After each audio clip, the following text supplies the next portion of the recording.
Magandang araw mga bata! Ako si Dana Beatrice M. Sales, isang mag-aaral sa ikalimang baitang.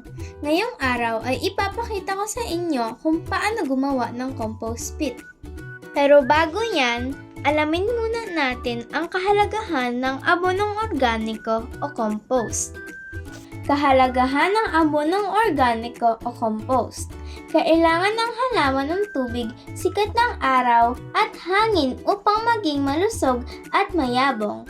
Ang mga pangunahing pangangailangan ng halaman ay dapat taglayin at maibigay ng lupang taniman. Ang mga sustansyang kailangan ng mga halamang gulay ay dapat taglayin ng lupang pagtataniman. Ang nitrogen, phosphorus at potassium ang mga tumutulong sa malusog na paglaki ng dahon, malusog na paglaki ng mga ugat at para sa mahusay na pagsibol ng mga dahon at tangkay. Upang matugunan ang mga pangangailangang ito ng mga halaman, dapat lagyan ng abono o pataba ang mga tanim na halamang gulay. Ang abono ang magbibigay ng pangunahing sustansya na pagkain ng mga halaman.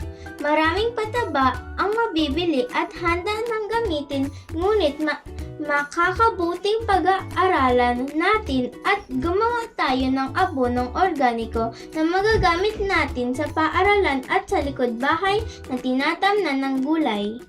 Paggawa ng abonong organiko.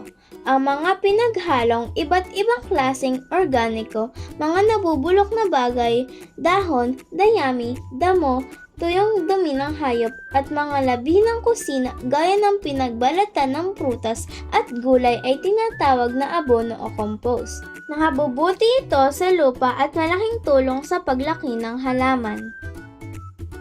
Ngayong alam na natin ang kahalagahan ng abonong organiko, dumako naman tayo sa paggawa ng compost. Una, ihanda ang mga kailangan sa paggawa ng abonong organiko tulad ng dahon, dayami, damo, abo, mga nabubulok na labi sa kusina, tuyong dumi ng hayop gaya ng kambing, bibe, manok, kabayo at kalabaw.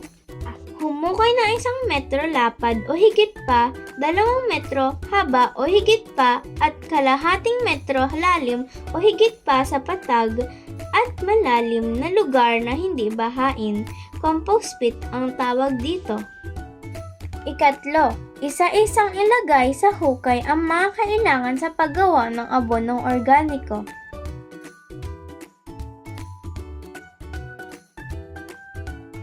Tapos mailagay ang mga nabubulok, takpan nito ng manipis na dami ng lupa.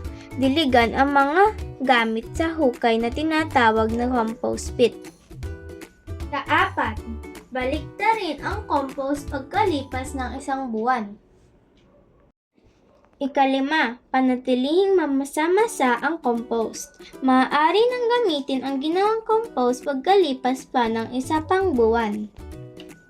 Sana po ay may natutunan kayo sa bidyong ito. Maraming salamat po.